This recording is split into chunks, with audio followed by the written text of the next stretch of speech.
خالد، أنا مستحقش تتغير عشاني. أنا مش طالبة منك غير إنك تحس بيا شوية. محتاجة كلمة حلوة، حضن في آخر اليوم، اهتمام بسيط. يا ست انت مفكراني مش بحبك؟ والله العظيم بحبك، بس انا طبعي كده ما بعرفش اعبر ولا اتكلم. وبعدين مش لازم اقولك الكلام ده كل شوية. أنا كمان كنت كده، بس اتغيرت علشانك.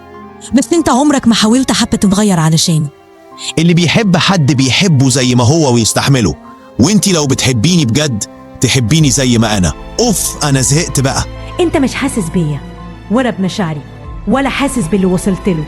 انا بتكسر كل يوم وانت مش واخد بالك. العلاقات مش بتعيش على الحب لوحده، العلاقة محتاجة مجهود، تفاهم، ونية تتغير علشان اللي بنحبه. مفيش حاجة اسمها أنا كده ومش هتغير، في حاجة اسمها أنا بحبك وهحاول علشانك. الحب فعل مش جملة، والحياة بين اتنين لازم فيها سعي مش أنانية. ما ينفعش تقول أنا لما بروح البيت بحب أقعد لوحدي من غير كلام. طب تمام، بس لحد إمتى؟ وبرضه ما تجيش تقول أنا يمكن ما بتكلمش بس من جوايا بحبك قوي. تمام، بس أنا عندي ودان. العلاقة مش مبنية على أنا برتاح في إيه وإنتي بترتاحي في إيه. إحنا متجوزين عشان نعيش ونبني سوا، والراحة هتيجي وإحنا ماشيين في السكة دي مع بعض.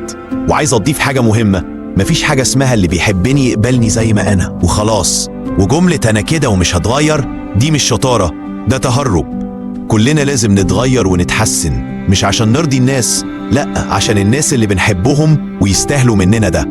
اتعبوا شوية عشان تقربوا من بعض، افهموا اهتمامات بعض، وافهموا ايه اللي بيفرح الطرف التاني وايه اللي بيزعله. اللي بيحبك مش لازم يقبل اي حاجة وخلاص. الحب شغل ومجهود وتفاهم وصبر، واللي عايز العلاقة تكمل لازم يشتغل عليها كل يوم.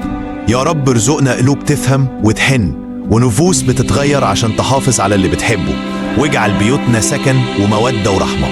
لو حسيت ان الكلام لمس قلبك ما تنساش تشارك الفيديو مع حد محتاج يسمعه، واشترك في القناة علشان توصلك باقي الحكايات اللي ممكن تغير حياة.